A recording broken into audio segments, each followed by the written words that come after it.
when we are treating chronic pain or reoccurring injuries, that kind of thing, or just poor movement patterns, so bad mobility as well, because they are all pathways that your brain and your nervous system have built to be what they think is the safest way of moving with what you've got available, with the junk in your trunk. So they think that that is the safest way to exist in relation to your environment at any given time. We fix that by retraining your neural pathways. So rebuilding the pathways that are telling your brain and your nervous system that they're safe.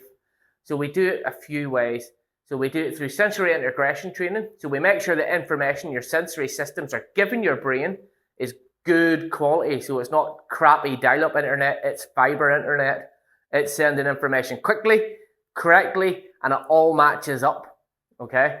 So that's number one. Number two, we want the information coming from the body, not just from the sensory environment around you, but from the body to be good also. So that means we want good information coming from the nerve endings in your joints and your muscles and things like that, okay?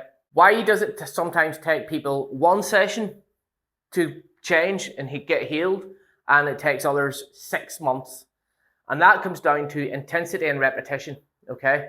So your nervous system has a certain capacity, and it's different for everybody and everybody's condition, but it has a certain capacity that it can withstand, right?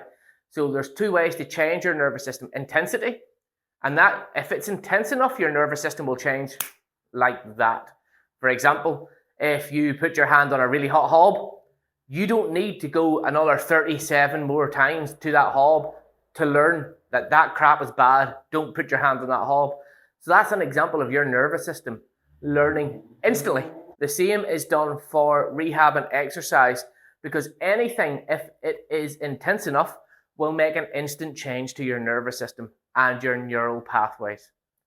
But obviously we can't go that intense all the time because you only have a certain capacity. And if you breach that, you'll have a flare up, you will go backwards, it will just be crap. We combine that with repetition, because also the repetition builds more solidified neural pathways. It builds habits. So we need to find the right level of repetition and intensity.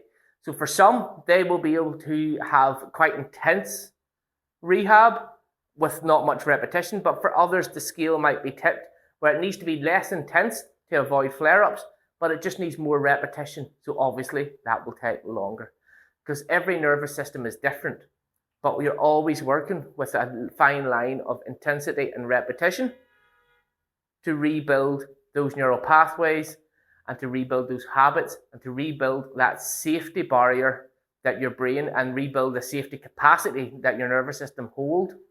The key is to make sure all your sensory systems are giving you good information about the environment, but also all your interoceptive systems, so all the sensory systems inside, so muscles and joints and stuff like that, are given good information about you.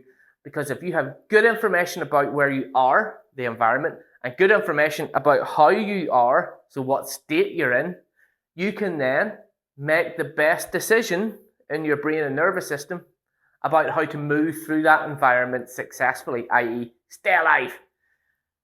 The problem comes when there's something not working in those chains, and then your brain will get confused and scared, and your nervous system will trigger pain signals to stop you moving, because not moving is better for immediate survival.